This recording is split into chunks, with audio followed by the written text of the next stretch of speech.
Good afternoon, everybody. How's everybody doing today? Today we're going to have a video here, and we're going to talk about how we went from Uber driver to Porsche owner. Stay tuned.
Alright, good afternoon, everybody. So, like I said in this video, we're going to talk about how I went from an Uber driver to a Porsche owner, Porsche Panamera Turbo, specifically.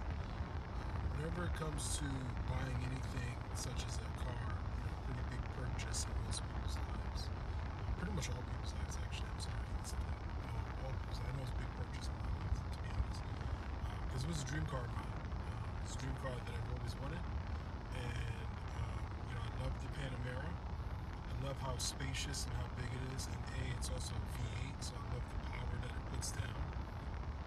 Sitting on 22-inch wheels, super thick Michelin Pilot Sport, just absolute dream car. Like I, spec'd it, and then I also customized it how I wanted it over the time of ownership. I've had it now for about a year and a half or so.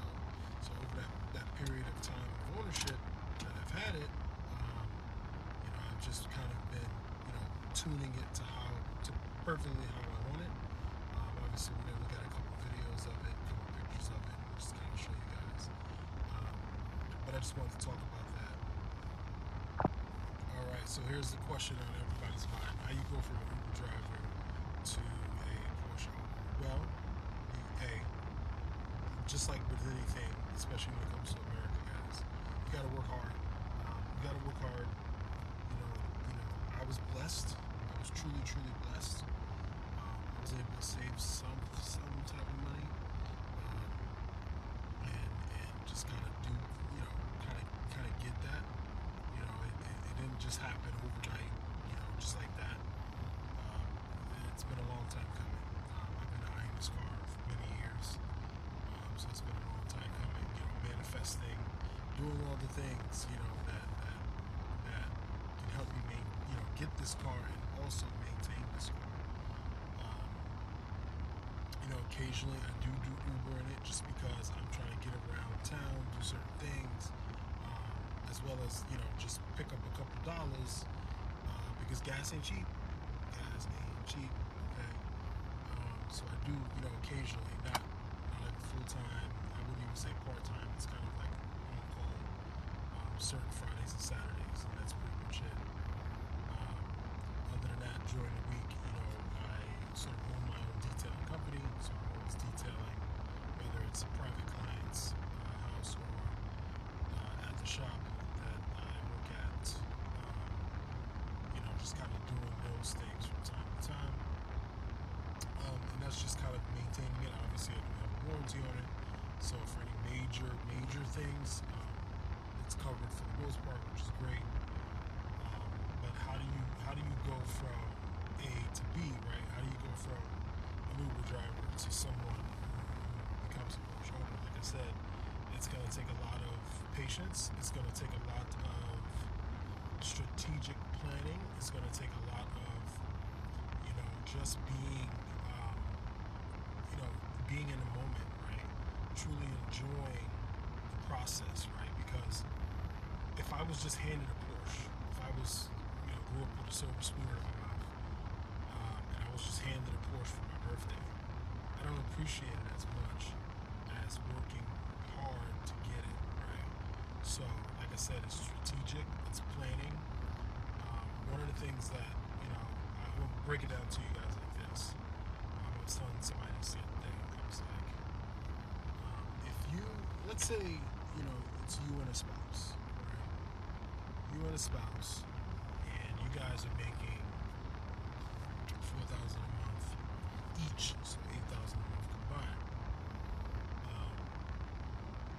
Assuming you both, let's say you were willing to hustle hard. It's kind of what I did, but I'm not gonna say exactly everything I did, but it's similar to what I did. You could stay with a friend or family member, pay them something per month to stay there for about a year and change, and save up pretty much everything that you make.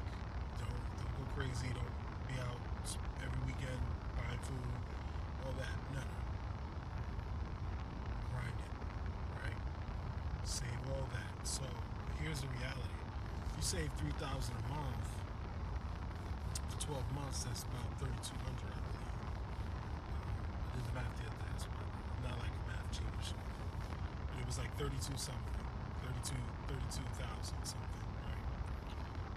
That 32,000, you could take that money and you could do a lot of things. You can invest, right? So if you're someone who wants to play the more longer game, this is probably something that I would do in the future again, simply because I do have another Porsche in mind that I want to get after I pay this one off. But what you can do is, if you're able to save $3,000 a month, at least $3,000 a month, because obviously you got bills, you got things, let's say you may have another car, you may be paying your friend $800 a month to stay there, chipping in on electric, whatever it is, right? But if you can save, hustle hard, not, don't be out every day shopping, spending money. Nah, save that, right? So if you can save $3,000 for 12 months, that's $3,200. If you can save $3,000 for, I think it was 14 months, so a month and, a year and 2 months, I think that was like $40K, right? So if you want, you take $35K and you go get you a used Porsche. Obviously get a warranty, or you go get your used Porsche, you drop that as a down payment, you pay pretty much most of it right there, right? Because if you go, depending on which one you get, let's say you're really a two-door person, right? What you'll want to do is you want to look for a nice one, like a GTS something, right? So if you're looking at Caymans, I recommend a Cayman GTS. They're very similar to the GT4s. You don't have to go GT4. You can go GTS because it's a better daily, and then you can essentially over time make it look like a GT4 to where you still have that power, still you can tune in things, you still have all those things, but you didn't pay the price of a GT4. You get what I'm saying? So you get like a GTS, which is just one step down, but it's really not a major difference. There's like 20 horsepower less, and really not a lot of difference. Obviously a wing and some other small things, but really not a lot of difference. A lot of those things you could actually just mod yourself and just make it like that. So what you do, you get like a between 2018 and a 2021 Cayman GTS. Those will probably run you around 80K. In this market, depending on miles, maybe you can find them for 70K, but they'll probably have like 50K miles, 60K miles. Like I said, you just get yourself warranty so that way things are covered on your end, you're good to go. So you, out of your 40K, you take 35 of that and you put it as a down payment. You take the other 5K and you invest it in something else, and then you start saving the money again, assuming that you're still staying with friends and family, or if you just got your own apartment at that point. Either way, if there were two of you, you could definitely make it happen, especially if you're both car enthusiasts. So that's similar to kind of what I did. If you're, like I said, when I brought my car, it was around 70K. I put about 30 down, 35 down. Added extended warranty, so that was a little bit more. But still got the payments I wanted, and obviously got the car, with the stuff that I wanted. What you'll want to